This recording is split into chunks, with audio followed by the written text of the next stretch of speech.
company.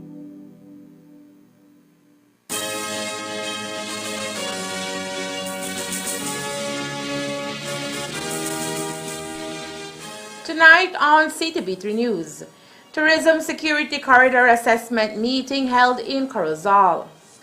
BSI ESRs meet with Cabinet remains pending. 50 Belizeans receive starter homes at Blackberry Ridge Estate. The new community was inaugurated by the Belizean administration today. And the GOB willing to work with BCCI on campaign refinancing bill. These are some of the stories we have for you tonight in our newscast for Wednesday, February 1st, 2023.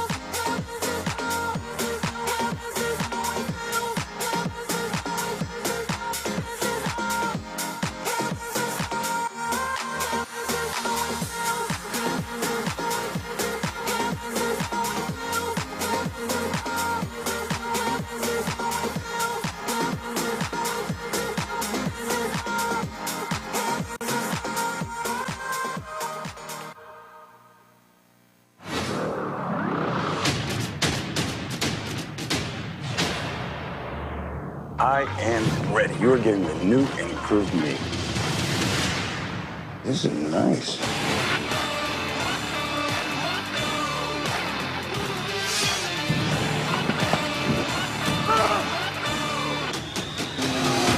I think what really impressed him was the fact that I didn't turn into a monster. Bring on the heat! Bring on the hate! Start up the gunfire! Weapon of the day!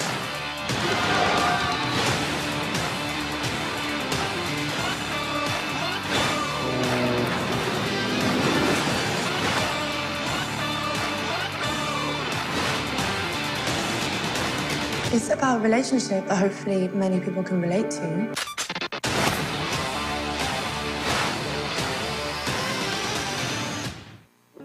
Enjoy your favorite HBO original series and movies with Centaur, your kind of company.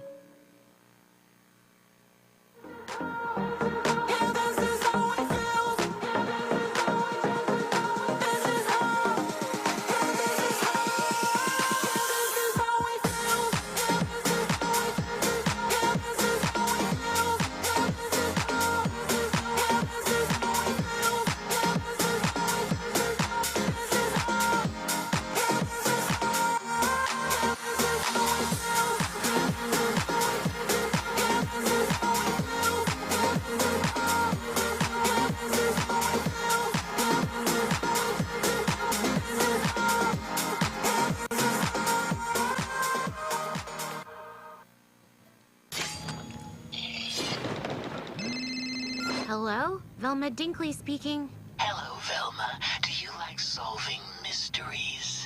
Yeah, but I'm actually much more three-dimensional than that. Who is this? That's the mystery. And solve it quick, because I'm in your house.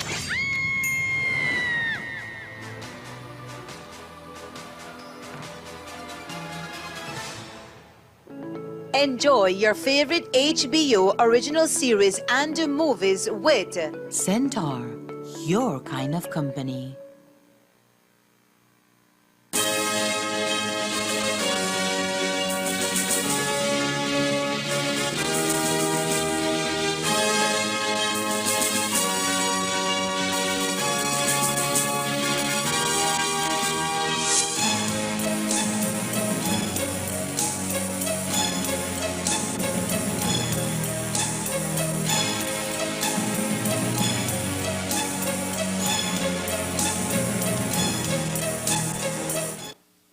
Good evening with your news, also simulcast on Fiesta FM 106.7. I am Joanna Rodriguez.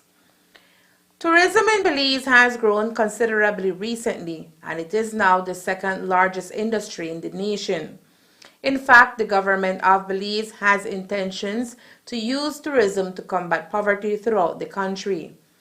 The growth in tourism has positively affected the agricultural, commercial, and finance industries, as well as the construction industry in our country. The results for Belize's tourism-driven economy have been significant, with the nation welcoming almost 1 million tourists in a calendar year. However, that is the grand fact of the beauty of tourism in Belize, but the tourism sector is not immune to crime in all its forms, and this fact is for both locals and visitors who can be affected. For this reason, today in Corozal Town, there was a tourism security corridor assessment meeting that seeks to unravel ideas to fight the war against crime. Actually, this morning we have a visitor, representing the BTV, Mr. Herman Blees. He's a consultant who is here on behalf of BTV, dealing with security, when it comes to tourism. And I believe this is a type of engagement that we need to have when it comes to a beautiful town like Corozal, who we all know can definitely be one of Belize's best tourism destination. But today we're talking about security and safety of international tourists and of course local tourists. We also have those. Now, and for that to happen, we need to engage with the different proper departments that you can see here today: the police department, customs department, immigration department, BDF department, the public, and board of management. We have tourism police. So all of that, we're here this morning discussing on how much we can do and how we can move forward in making sure that security is there when it comes and falls under tourism. This is a discussion where we hope that can continue, and the different ideas can, of course, be fruitful and eventually unfold into what we want to do. And we have to accept the fact that Corozal is a tourist destination. We look at Sarteneja, we look at Consejo, we look at our border, and we need to make sure that our tourists are safe and feel safe, and Belizeans feel safe also, and that way we can attract more tourism into Corozal. So it was very necessary, and I applaud the BTB for making the effort, and I applaud Mr. Herman Blees also for making the effort to educate us and to see what else they can do to make sure that security is at its best. Okay. While few statistics are available on precisely how much crime affects the tourism sector, stakeholders are determined to find best ways of keeping those who visit Belize safe. Security is a very important factor in anything, especially in tourism. We want to attract more tourism. One of the major things that need to happen, we need to make sure that our tourists are safe, and at this very age, so many things can happen, and I'm not only talking about what can happen as an accident or as part of crime, but also we need to make sure that we don't have human trafficking and all those things. As a country, we need to look our very best and internationalize so that more tourism can flow into our country. So security is extremely important for us.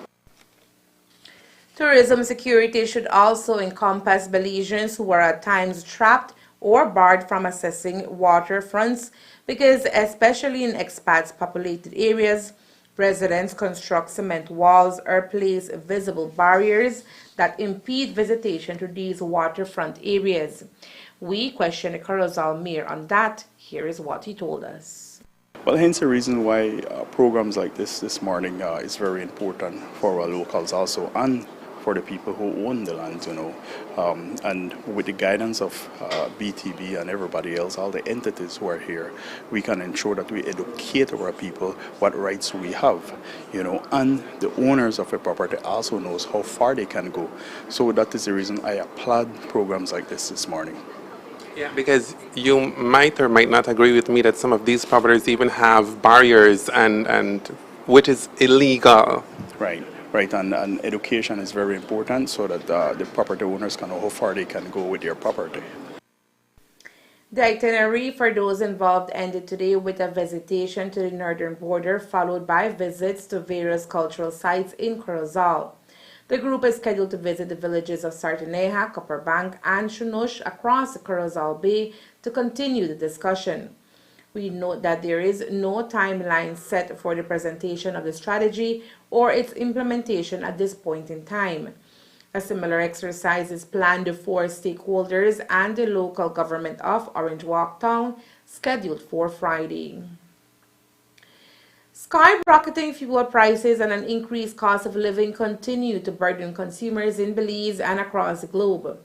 Over the past few months, Belizeans have been faced with increases in bus fares and even taxi fares, and many motorists have lamented the metaphorical gas pain that they had to confront with alongside record high inflation rates. While the government has been doing all that it can to mitigate the effects of rising global fuel prices, such as reducing the excise duty on diesel and regular gasoline, in an effort to keep the cost of both below the $14 mark, for many that is not enough. But according to Prime Minister John Bresenio, GOB does not control the price of fuel internationally, and there is a limited amount of taxes that government can afford to lose if we want development to continue. Here are what his comments as he appeared on the Love FM morning show today.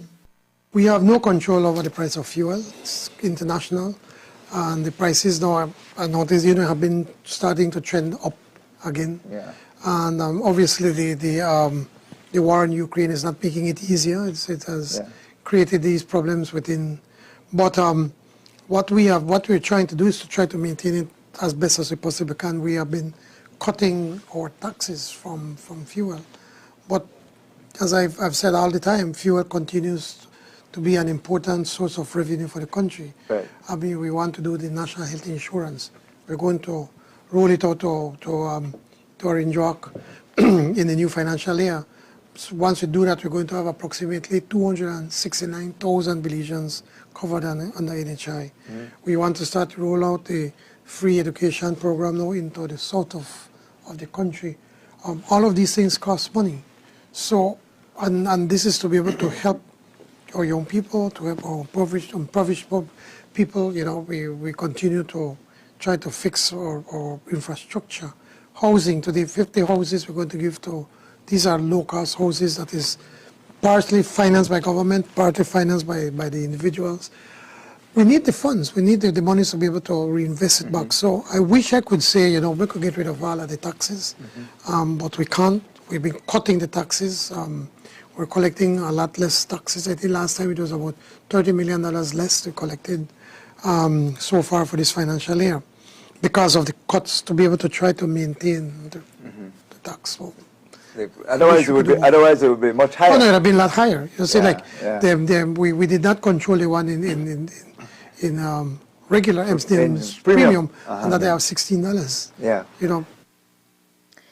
A few weeks ago, representatives of the Belize Sugarcane Farmers Association met with Cabinet and presented their concerns as it relates to the commercial agreement. The team was also able to present their perspectives of the industry to Cabinet with the hope that ministers, especially those who are not from the north, would have a better understanding on the changes the association wants to etch on the new agreement. This week, it was expected that BSI-ESR would have a session with Cabinet to present their points, but that meeting has been postponed to another date.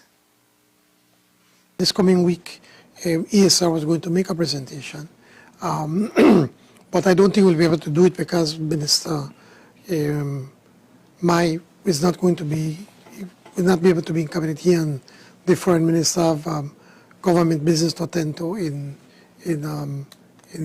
Mexico City. Okay. So Mr. Mai is requesting that we move it to the next cabinet meeting. Okay. And so once we listen to them, then as a cabinet we can try to decide what are the best way to move this forward. But PM, you had a mediator in there for a couple of weeks. And it did not go anywhere. Was that mediator debrief?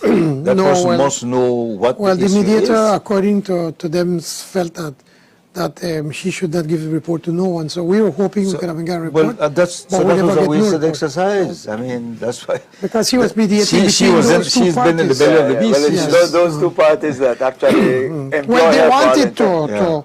I think they were asking for the government to get a report, but for some reason I think she said she felt that as mediators they should not give that. But that if the report. two parties would agree for her to disclose, I guess Well, maybe that would then yeah, take the but we report did not about. get any report. After months of preparations, the government of Belize launched its Medium-Term Development Strategy, MTDS, a working document that was prepared to encapsulate the goals of the Plan Belize Manifesto in a rational and achievable plan, according to Prime Minister Honorable John Bresenio. This implementation document for Plan Belize will touch on 6 major areas: poverty reduction, economic transformation and growth, trade deficit reduction, citizen security, protection of the environment and natural resources, and good governance, which Belizeans and a number of entities have been clamoring for. Most recently, the Belize Chamber of Commerce and Industry has drained their own campaign finance reform bill, something which the government is willing to work on once the proper legislation is drafted, says PM Bresenio. If you noticed yesterday, for the very first time, the Public Accounts Committee was online, so people could have seen what's going on. And also we made it a joint committee, and now the government does not have a majority on that. So that by itself, it's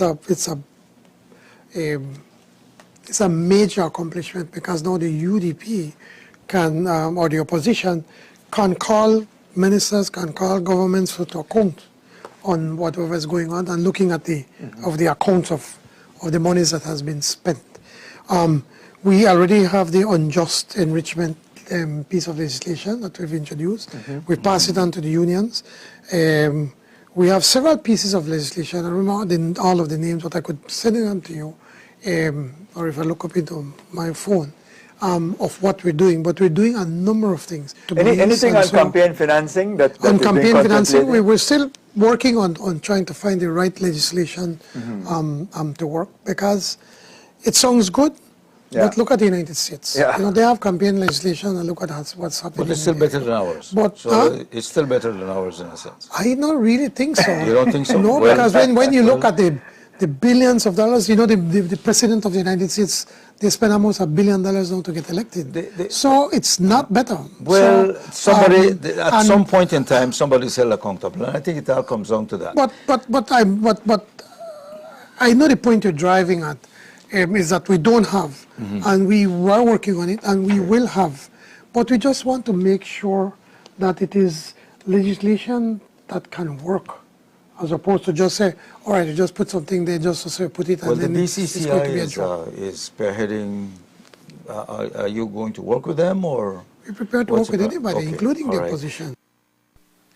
Coming up next, a new community on the rise. We'll tell you to we'll take you, that is, to Blackberry Ridge Estate, where 50 residents were handed the keys to their new home. Stay tuned. ¡Es hoy! ¡Por fin es hoy! A rodar. ¡Sí, señor! ¡Esto va a estar bueno!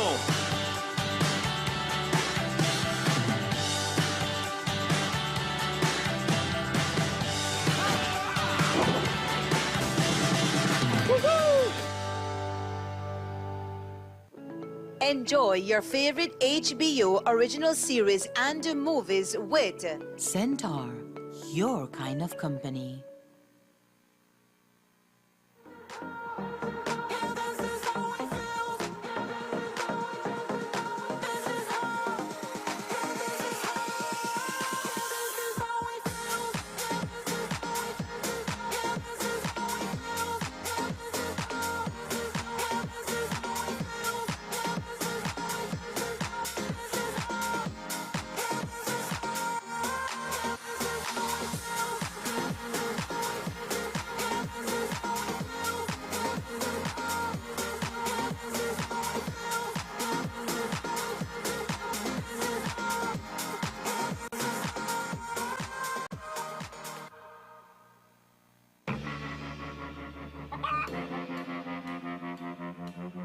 missing a tooth?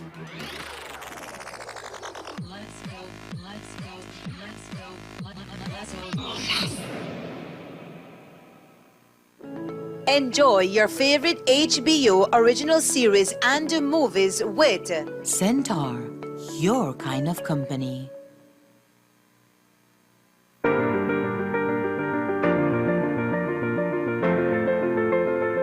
LG dual inverter compressor cools air faster by operating at speeds as high as 120 Hz with more stability compared to conventional models.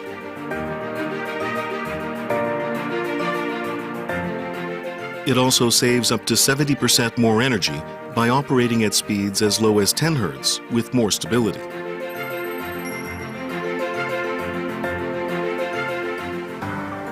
It reduces torque vibration down to 40% for quiet outdoor unit operation. Stable operation with low vibrations also results in increased durability. Community is on the rise tonight. It is being dubbed with the name Blackberry Ridge, located in the immediate area of Borough Boom. And today, 50 of those persons who make up the community received the keys to their new starter homes under the project implemented by the Ministry of Infrastructure Development and Housing, MIDH. Prime Minister John Briceño, Minister of Infrastructure Development and Housing Julius Espat, Deputy Prime Minister Cordell Hyde, Minister of Tourism and Diaspora Relations Anthony Mahler, and Area Representative Marconi Layal were at the handing over. When we spoke to the media today, Espat emphasized that for the Briceño administration, housing is a basic right just like access to food and water. We started the program building homes throughout the entire country, individual homes. Because at the time we didn't have a land to be able to do a community. So from the onset we were looking throughout the entire country as to where we could start the programs. We are in communication with other real estate developers. We are in communication with the Ministry of Lands to be able to allocate 20 acres in each district or in each constituency. Mr. Flowers had this parcel of land and he came up with the proposal, and once that fell within the specifications that we had at the ministry and the price range, and the price was really good. And so we took it to cabinet. We got cabinet's approval, and then we did all that we need to do. We had to go to the Ministry of Finance for approval. We went to the Contractor General for approval, and this is where we are now after the work has been completed. But it's only phase one. As you have seen on the poster, the project will continue. We've already signed for another 50 homes and farther down, which is just a continuation of the project. The other 34 is continuing with the normal program throughout the entire country. So you have per district, maybe 5 per district. So we're just finishing up for the fiscal. We're trying to complete, and we will by the end of the fiscal, and then with the new budget as we were lobbying for, and we should be able to do more next year. And down the road, more houses are coming along, as according to Espat, his ministry is lobbying for an increase of its budget, standing at $15 million for the works expected to be carried out during the new fiscal year. Remember, we had a target that was far more than we have right now, but we worked within the budget that government allocated to us. The Ministry of Finance, in their wisdom, decides how to share the pie.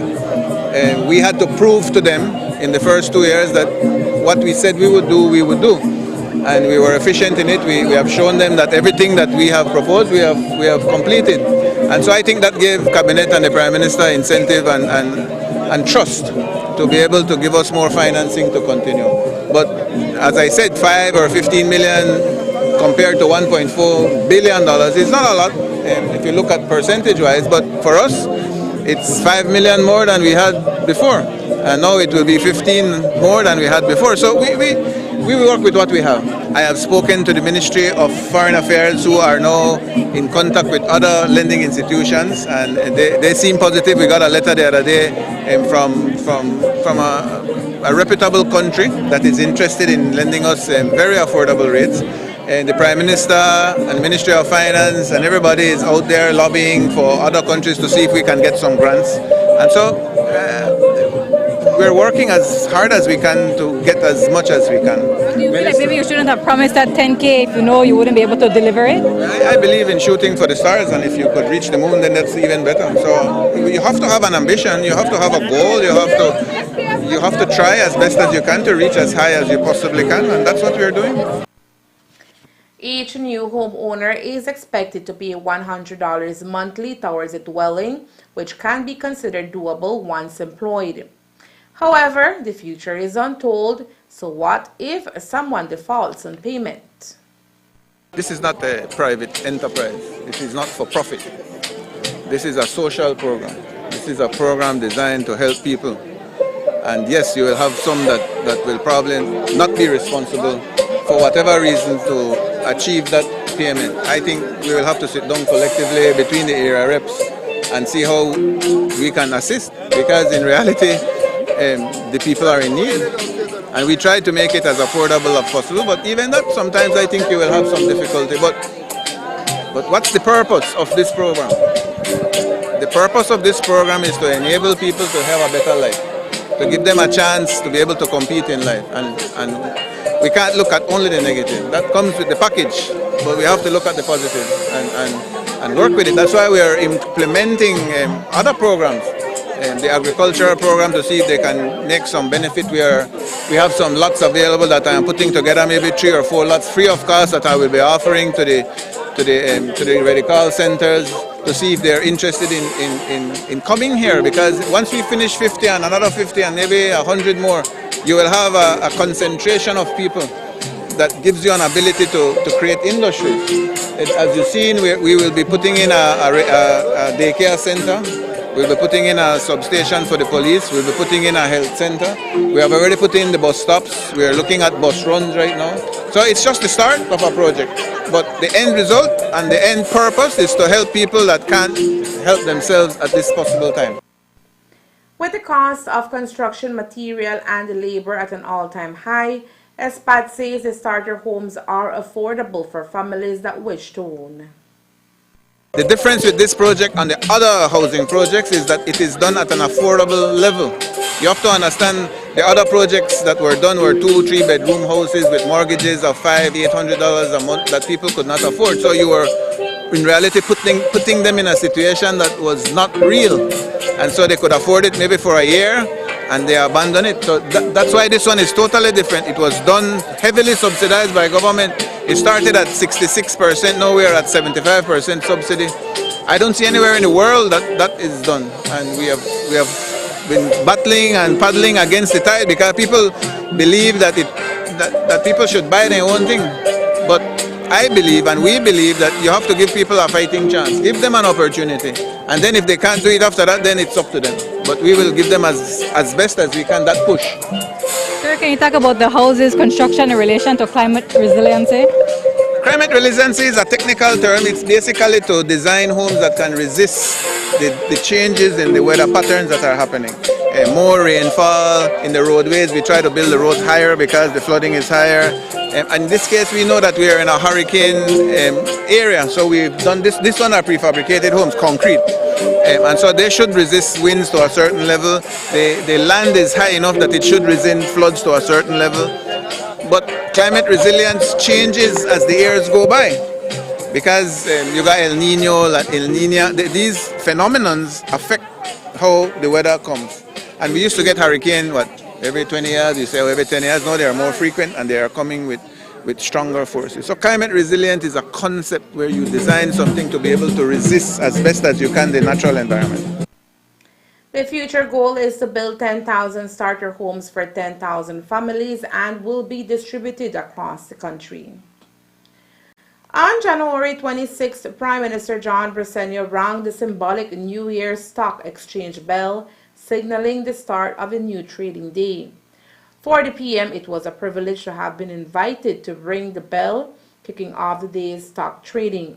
Today, he expanded a bit more on the experience and what it meant for Belize. Business person, exciting to be on the stock exchange. You know, you look at the movies and you see all of that paper over the ground. Well, when I was speaking to the president of the stock exchange, he was walking with me and showing me around, and he was saying, so I said, what happened to all the paper? He said, well, you know, that stuff now is all electronic, right? He said, but at the end of the day, when the bell rings, I think it's at 4 o'clock. Then everybody just take the paper and throw it on the ground for say, okay, well, we finished the day. So you don't see that. But it's quite an experience. I think who was more excited than I was Christopher Minister Koi. Oh, wow. After he told me Prime Minister, I felt I was in Disney World. I've always dreamt about being here. And then I did not expect I was going to go and ring the bell. Yeah, I think it's a dream for most business people. Yes, so Chris, you should tell me I'm bringing you up upstairs to join me to help ring the bell. I actually ring the bell. I just you press some button, right? Like with basketball. When you realize you're in a place that controls the economy of trillions of dollars every day. The world looks it's at incredible. it every day on a daily basis. When you think about that, you know, you start to think, I say like, oh my God, we're so small. Oh, so small we are, so right? small, you know. Actually, I was a part of a panel discussion, and this Indian guy, he of Indian descent, he manages a fund, and then he started to talk about, you know, when the elephants are fighting, you know, the grass get trampled and the grass get killed, and talking about the different funds and things that are happening in emerging markets. So when it was my turn to speak, he was beside me. I touched him on his arm, and I think I tried to remember what his name. I said, you know what? We are the grass that get trampled. We are the small guys, you know. And I started to talk about the super bond and the blue bond and what we did, and everyone was just so excited about the work that we've done. During that trip to New York, the Prime Minister also attended the Latin American Capital Market Summit. The base salary of judges of the High Court of Belize increases to $175,000 per annum, tax-free, effective Wednesday, February 1st. This is according to a memorandum being circulated, which was signed by Financial Secretary Joseph Waite. At the opening of the Supreme Court 2 weeks ago, both the Chief Justice Louise Blenman and Attorney General Magali Marin Young made reference to efforts to improve terms of service for members of the judiciary. The Chief Justice said at that time that it is widely acknowledged that the terms and conditions of service in Belize remain of a serious concern to judicial officers. There seems to have been no revision of terms and conditions of the judiciary for the past 12 years. The terms and conditions of judges in Belize do not compare to other Caribbean countries. 3 of the judges who have resigned from our judiciary over the past 5 years have joined the judiciaries in the Caribbean, where the terms and conditions are supremely better. She added that she was heartened by the support for the judiciary and welcomed commitment from the executive to address the terms and conditions of the judiciary in the upcoming fiscal year. We look forward to this eventuality from the legislature with anticipation. Meanwhile, the Public Service Union PSU continues to agitate for public officers to be restored their increments, which were frozen amid a budget crunch caused in part by the COVID-19 pandemic in 2020. Even after cuts in salaries were restored, the government has held out on restoring increments. Last year, it had become evident that the Magistrates Court in Belize City needed immediate relocation and fixing after the ceiling broke through. The courtrooms at the Magistrates Court had dilapidated over time. Adding to that, the roof was affected during Hurricane Lisa. Today, Minister Julius Espat spoke about what the government plans to do in this regard. A budget was given to us of $1.5 million, which is $1.5 million to fix the whole Treasury building. That's where the Magistrates Court was, and the Supreme Court Chief Justice Chambers was upstairs. We have now finished the preliminary design. Cabinet has, I told Cabinet that we shouldn't, in my opinion, put the judicial complex back there. I believe that those are historical buildings and we should preserve them to its original level. Cabinet is in the transition of accepting that, and we are in the process of proposing a judicial complex at the Lekai Boulevard area. that will not be done through MIDH, that will be done through the Ministry of Finance. There's a new program they are doing called PPPs, which is private-public partnerships.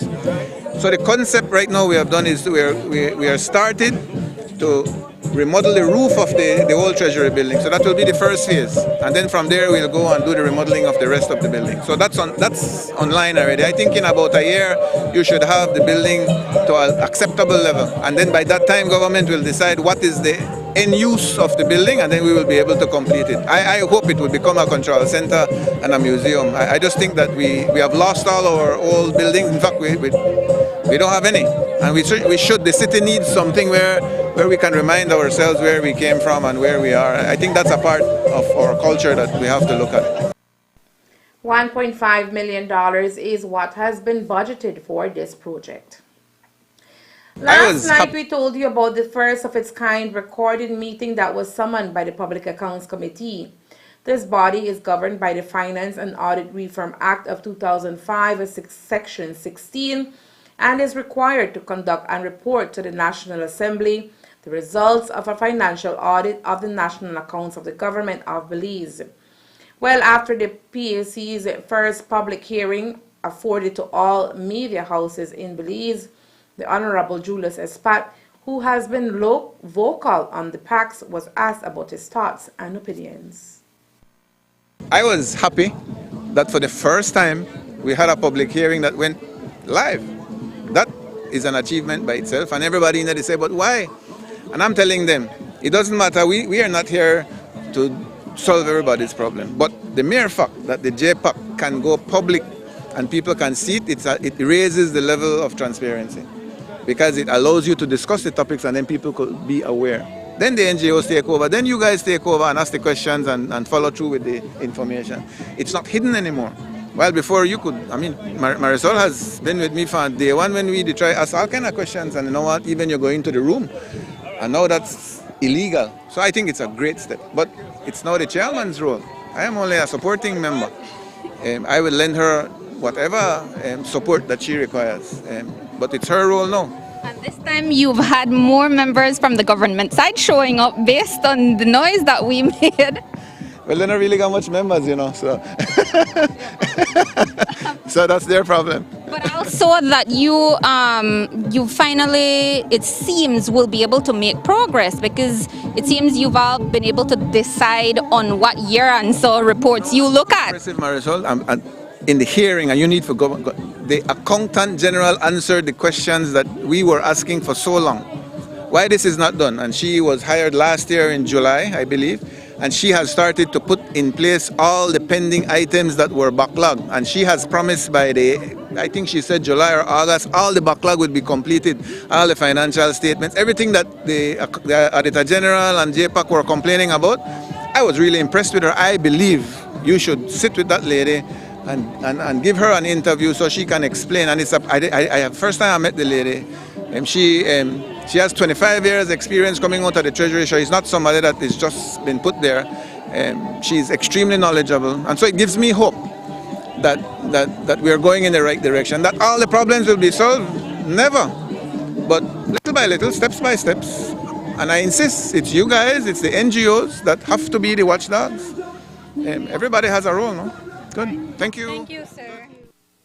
This was the first live PAC meeting in the history of Belize, made available to the public and the media. And that's the news. We invite you to join us for another newscast on Thursday, February 2nd, here on CTV3 and Face FM 106.7. Remember that to read a text version of the news, you can visit our website at ctv3belizenews.com.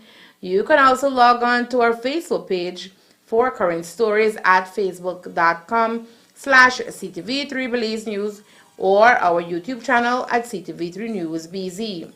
Remember to wash your hands and remain safe. From all of us here at CTV3 News, thank you for watching and listening. Good night.